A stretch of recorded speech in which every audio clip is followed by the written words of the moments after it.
So before you empty your wallet on the weapon banner, or you go upgrade that random 5-star catalyst you never used, let me first of all explain to you what does Nicole need on a weapon, and then we're gonna rank all of the catalysts in the game in the tier list, based around which of them is gonna be actually the best for Nicole. But before you do that, do you need more Primo Gems to get Nicole and her weapons and teammates, but you just can't save enough no matter what you do? I got you. You should head to U7Buy, your ultimate gaming hub for safe, fast, and cheap in-game top-ups. From Genshin Impact to all of your favorite titles. The Genshin Impact's direct top-up page lets you recharge instantly. Check this out for example. The 8080 Genesis Crystals price on the official store is gonna be $99.99, which is so expensive. But on U7Buy, you notice that the storefront displays similar prices to the in-game store, but don't worry, the magic all happens in checkout. Once you click the buy now button, your total instantly drops to the actual discounted prices, and it can drop even more if you use my code Camilo. How to buy is also super easy. Just type your user ID, select your server and region, pay securely, and your account is going to be loaded instantly. It's that easy. Check the link in the description or the pinned comment to visit U7Buy, and remember to use my code Camilo for an extra 8% discount.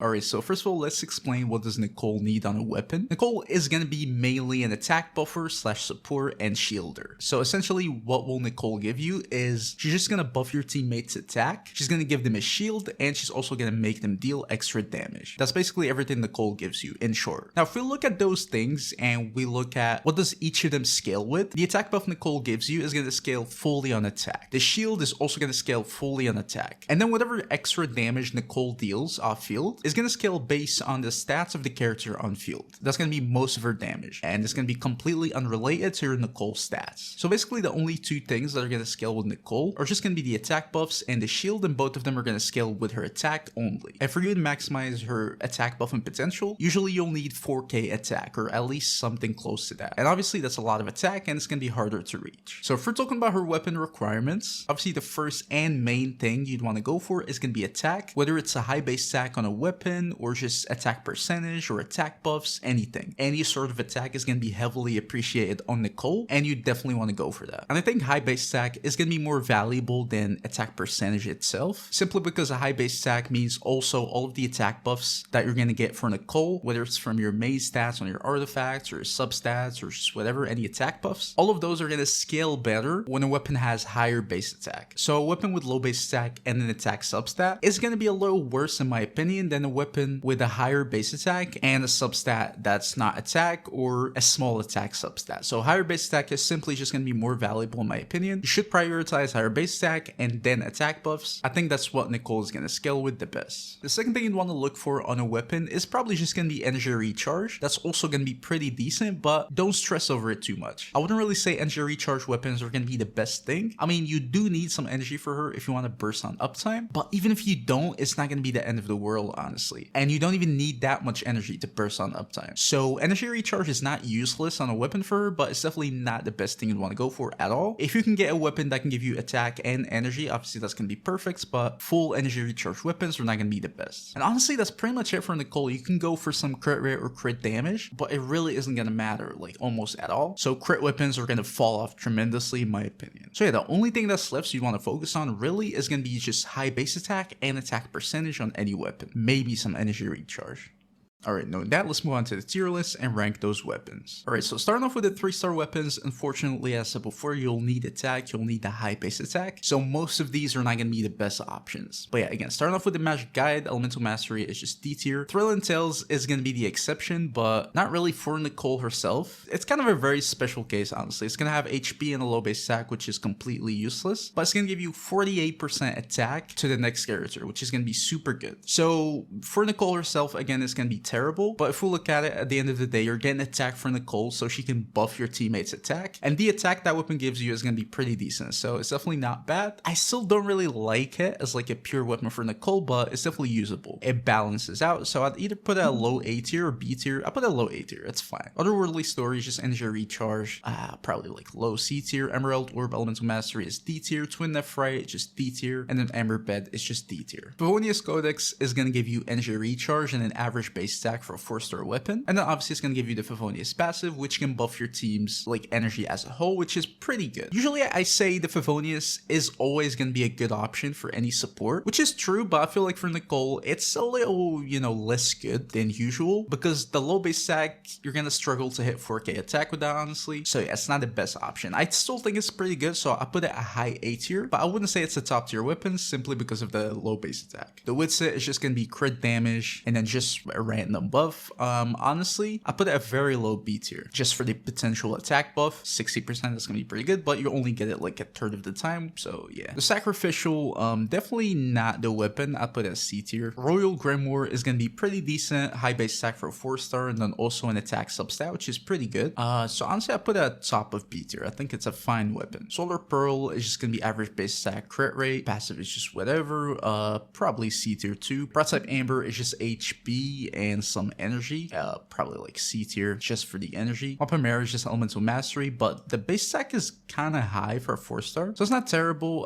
Probably keep it high C tier. Blackcliff, average base attack, crit damage, which is not the best thing, and then it can give you some attack, but you probably will never actually activate that passive, so I'd say it's probably just low C tier. I have Perception, low base attack, but it can give you an attack substat. Not terrible. I put it a low B tier. Wine and Song, just energy recharge and a high base attack, so it's not terrible too. You can also sprint and get more attack from this weapon, which is pretty decent. So honestly, I'd say it's a low A tier weapon too. It's definitely usable. Frostbearer, just basic, just like average base attack and then also an attack substat. Passives, whatever, so I'll just put it right at mid B tier. Dodoko Tails is just gonna be attack, and then if you charge attack, you can also gain an extra 16% of attack, which is pretty good. So you can use it as an attack stat stick, but I don't really like it that much because of the low base attack, so I'll probably just keep it at B tier too. Action Ring is just gonna be high base attack, energy recharge, which is decent. Rest of the passive is just whatever. Honestly, I'll probably keep it at like low A tier. Honestly, as you can see, I'm pretty biased against weapons with a higher base attack, as I explained before again, because all of your attack buffs are just gonna scale better, so it's gonna be worth it. Oathsworn Eye,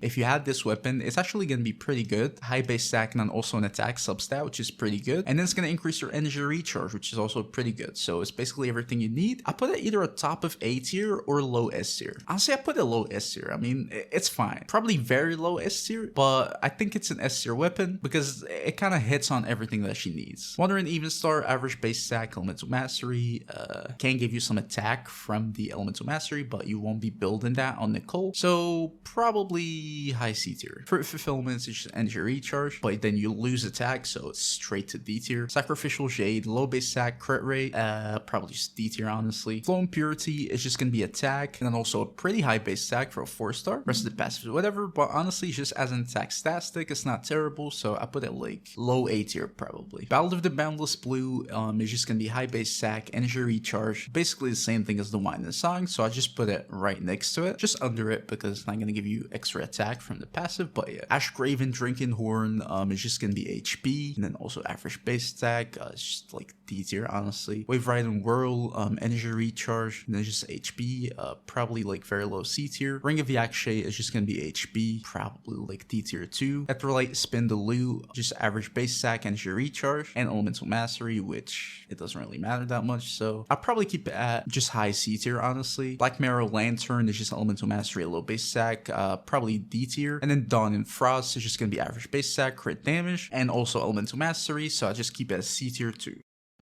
Now moving on to the 5-star options, as I said before, those are usually just going to scale much better than other options, simply because of the higher base stack. So yeah, starting off with the Skyward Atlas, super high base stack, and then also an attack substat, which is pretty good. It's simply just a simple attack stat stick, but the super high base stack is going to allow any other like attack buffs that you have from your artifacts or whatever to scale much better. So honestly, I put it at top of S tier. I think it's probably one of the best weapons you can use in general. Last Prayer is going to be crit rate and then elemental damage bonus, so none of those are really going to be good for Nicole specifically, but just for the high base attack, honestly, I keep it A tier. I think it's worth it. Memory of Dust is also basically just an attack stat stick. I'm not sure if you're going to be able to trigger the passive because I think the hits count as the other character. I'm not sure about that, but either way, it's just an attack stat stick. I'll probably just keep it low S tier. I think it's a pretty decent weapon to use. Jadefall Splendor is just going to be like an HP substat, and then it can also give you more energy from the passive, which is pretty good, so I keep it A tier just for the high base base stack and the energy. The HP substat is useless, but I think it still deserves A tier. I keep it a low A tier. Everlasting Moonglow, basically the same thing, but it's a little worse because it's just no energy, so I keep it at B tier. Kara's Verti, basically the same thing too. It's gonna give you crit damage, damage bonus, all of that doesn't really matter for Nicole, but just for the base attack, I'll probably keep it a high B tier. 1000 Floating Dreams, low base stack for a 5-star unfortunately, and then also just Elemental Mastery substat and potential damage bonus, so it's probably one of the worst 5-star weapons on her honestly, so I'll probably keep it at just C tier. I don't think it's worth it. Placeless Remembrance,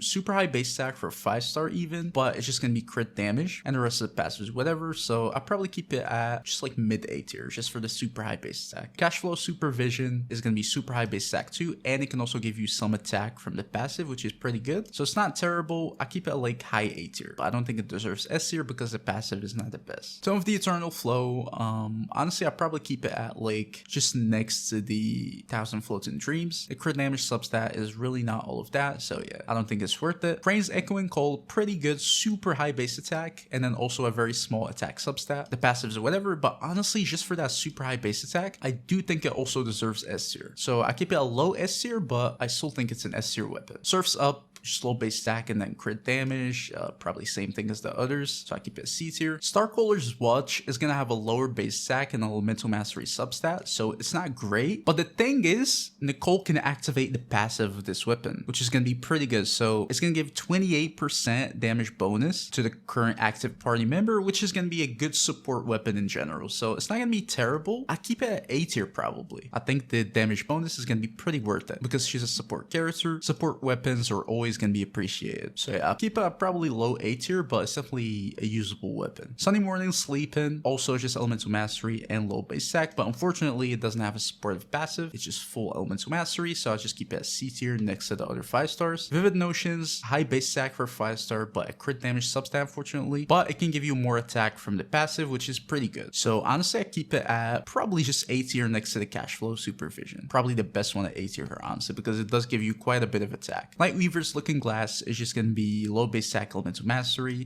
rest of the passives whatever, so it's right next to the other weapons. Why do we have so many low base stack Elemental Mastery weapons, or like catalysts? But yeah, either way, Reliquary of Truth, basically the same thing honestly, so I just keep it right there as C tier 2. Nocturnus Curtain Call, basically the same thing, so I keep it as C tier 2. Doesn't really have any advantage over the other weapons, so yeah, I think C tier is probably the right place for them, even though they're 5-stars. And then finally, her signature weapon is going to have super high base stack, the maximum highest you can get, and then an attack substat, more attack from the passive, and then it can also buff the current active party member with damage bonus. So it's the perfect support weapon. So yeah, it's going straight to the top of S tier. Do I think it's worth it if you have any of those at S tier? Honestly, no, not really. I mean, it's good, but for support characters specifically, honestly, I think it's very skippable. We're gonna talk about that more deeply in another video, but yeah, that's gonna be Nicole's weapon tier list. Tell me which weapons you guys are gonna be using. Don't forget to leave a like, subscribe to the channel. See you guys next video. Peace.